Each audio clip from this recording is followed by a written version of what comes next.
Hello friends, welcome back to my channel. So మేమైతే women's premier league చూడడానికి బెంగళూరులో ఉన్న చిన్నస్వామి స్టేడియంకి అయితే వచ్చేసాము. మేము మా ఫ్యామిలీ అందరం కలిసి. సో వ్యూ అయితే ఇలా ఉండింది. సో మేము వెళ్ళినప్పుడు అయితే Gujarat Kings and versus Delhi క్యాపిటల్కి మ్యాచ్ జరిగింది. సో ఆల్మోస్ట్ 4 అవర్స్ అనమాట. 4 అవర్స్ మేము చాలా బాగా ఎంజాయ్ చేసాం. ఫస్ట్ టైం లైవ్లో చూడడం నాకైతే చాలా అంటే చాలా బాగా నచ్చింది. ఎక్స్పీరియన్స్ చాలా అంటే చాలా బాగా ఎంజాయ్ చేసాము. అంటే చాలా చాలా బాగుంది. సో వ్యూ వచ్చేసరికి ఇలా ఉంటుంది. నా లైఫ్లో ఫస్ట్ టైం అనమాట మ్యాచ్ని ఇలా డైరెక్ట్గా చూడడము. అది ఉమెన్స్ ప్రీమియర్ లీగ్ చూడేసరికి నాకు చాలా బాగా అనిపించింది. So I just want to share అనమాట, అందుకే మీకు షేర్ చేస్తున్నాను. సో మీరు ఎప్పుడైనా మ్యాచ్కి డైరెక్ట్గా వెళ్ళి చూసారా? ఈ స్టేడియంకి వెళ్ళాలి అంటే చాలా స్ట్రగుల్ అయ్యాం మేము. సో పార్కింగ్ అయితే ఉండదు.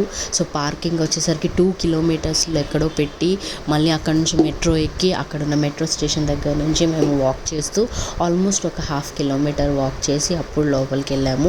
బ్యాగ్స్ అలో లేదు, కనీసం ఒక మిల్క్ బాటిల్, వాటర్ బాటిల్ ఏది అలో లేదు. రిక్వెస్ట్ చేస్తే మా బాబుకు ఒక మిల్క్ బాటిల్ మాత్రం అలో చేయడం జరిగింది. సో చాలా స్ట్రగుల్ అయ్యాము. సో నెక్స్ట్ టైం మీరు ఎప్పుడన్నా చిన్నస్వామి స్టేడియం బెంగళూరులో వెళ్ళాలనుకుంటే పార్కింగ్ మాత్రం ఉండదు, ఏమీ అలో చేయరు. అన్నీ మనం ఏదైనా లోపల కొనుక్కొని తినాలి. సో మీకు ఈ ఇన్ఫర్మేషన్ నచ్చినట్లయితే లైక్ చేయండి, షేర్ చేయండి, అలాగే మన ఛానల్ని తప్పకుండా సబ్స్క్రైబ్ చేయండి. Thank you.